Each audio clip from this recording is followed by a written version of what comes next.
Em 1883, o jovem cientista Nikola Tesla decidiu tentar a sorte e se mudou para os Estados Unidos. Ao conhecer Tesla em Nova York, Thomas Edison ficou impressionado com a genialidade do jovem e decidiu contratá-lo imediatamente. Tesla se ofereceu para criar uma nova e melhor versão dos antigos dínamos. Edison então disse que lhe daria $50.000 caso ele conseguisse finalizar a tarefa. Tesla trabalhou duro, dia e noite, e dentro de um ano concluiu o projeto. Edison gostou das melhorias, mas, ao invés de dar os $50.000 prometidos a Tesla, ele lhe ofereceu apenas um pequeno aumento de salário. Tesla acabou aceitando a oferta, mas, no fim das contas, Edison e sua empresa ficaram com os créditos pela criação.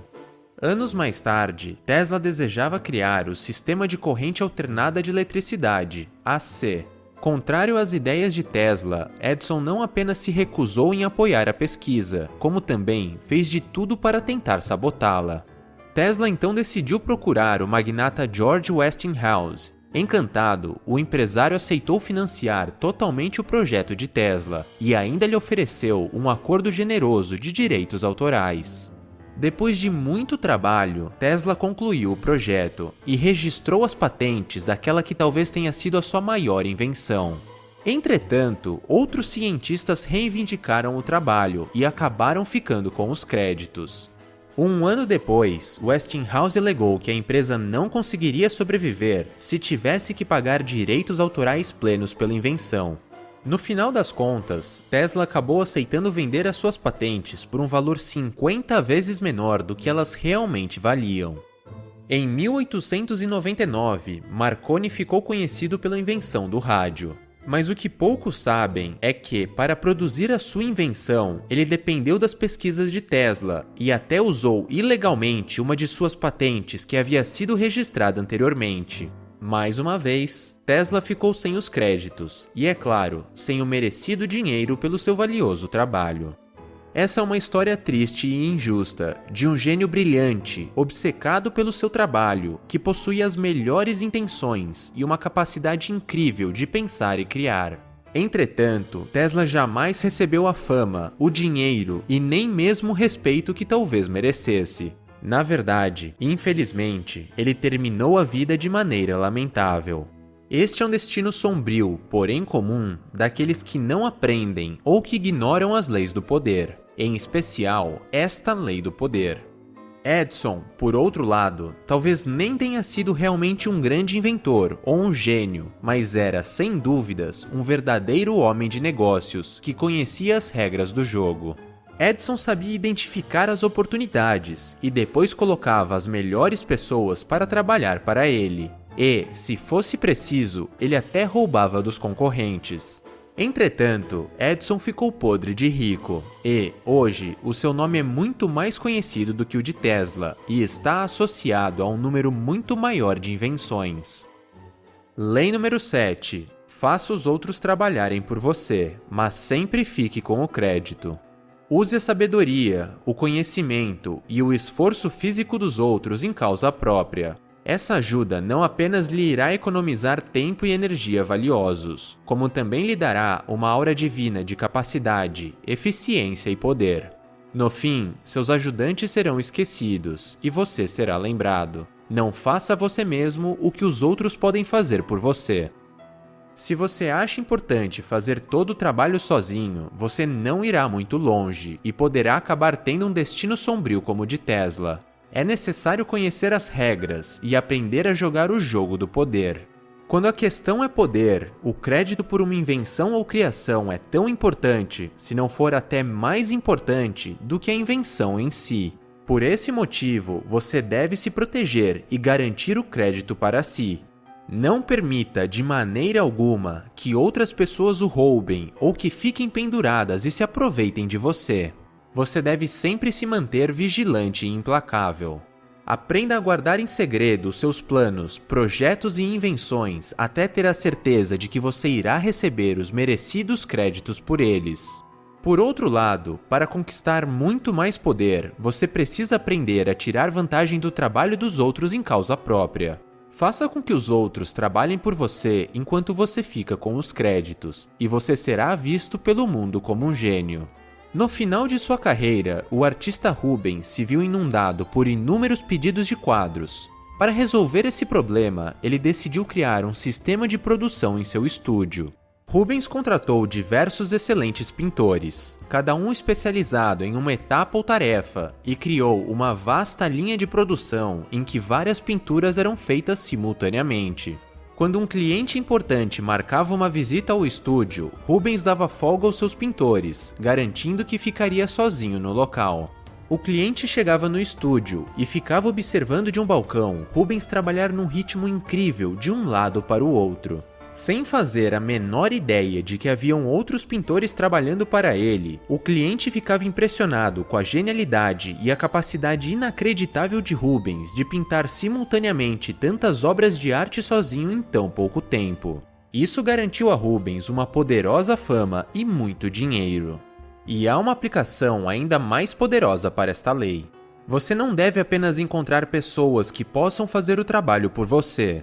Para adquirir ainda mais poder, você deve buscar pelas pessoas que possuem as habilidades e os talentos que você tanto precisa e deseja, mas que não possui. Habilidades e talentos estes primordiais para realizar o trabalho. Contrate-os, faça eles trabalharem por você e coloque o seu nome em primeiro lugar, bem longe dos nomes deles. Ou então, descubra uma maneira de se apropriar do trabalho deles e de dizer que foi você quem o fez. Dessa maneira, as valiosas habilidades e talentos dessas outras pessoas serão associados a você. E, aos olhos alheios, isso fará você parecer um gênio ou uma pessoa com energia e poderes divinos. Steve Jobs foi um dos maiores empreendedores das últimas décadas. Sem dúvidas, um homem brilhante que mudou o mundo com diversas inovações. Mas a verdade é que, ao longo de toda a sua história, Steve Jobs soube se aproveitar muito bem dessa estratégia. Jobs ficou com os créditos pelo Macintosh, mas não foi ele quem fez a maior parte do trabalho. Ele foi reverenciado pela Pixar, mas foram outras pessoas que realmente criaram a empresa. O iPod, outro belo exemplo. Jobs ficou com os créditos, mas não foi ele quem teve a ideia. E o mesmo aconteceu com o iPhone e com o iPad. Steve Jobs dominava essa arte. Ele se cercava de pessoas brilhantes, pessoas que sabiam fazer o trabalho melhor do que ele e que sabiam fazer o trabalho que ele provavelmente jamais seria capaz de fazer. Porém, Jobs sabia manter os holofotes sobre si e sempre acabava ficando com os créditos. No fim das contas, todas essas criações foram associadas a Jobs, e ele era visto pelo mundo como um gênio. Por outro lado, existe uma diferente aplicação desta lei que não exige que você explore os seus contemporâneos. Há um arsenal ainda mais vasto e poderoso de conhecimento e sabedoria que está livremente disponível para você: o passado. Várias descobertas de Isaac Newton foram baseadas em conquistas alheias. Ele chamava isso de subir nos ombros de gigantes. Grande parte da sua aura de gênio pode ser atribuída à sua sagaz habilidade de aproveitar ao máximo as visões e contribuições de outros cientistas do passado. Até mesmo William Shakespeare, um dos maiores nomes da literatura, soube se aproveitar desse princípio. Shakespeare pegou emprestado enredos, caracterizações e até diálogos de Plutarco e de diversos outros grandes autores do passado. Ele sabia que, ao longo da história, pessoas brilhantes haviam realizado trabalhos magníficos que ele poderia tirar proveito para tornar as suas obras divinas. Quantos outros autores depois, por sua vez, se aproveitaram e até plagiaram o trabalho de Shakespeare? Portanto, faça como Shakespeare e como muitos outros sempre fizeram. Tire proveito do passado. Ou então, roube como um artista.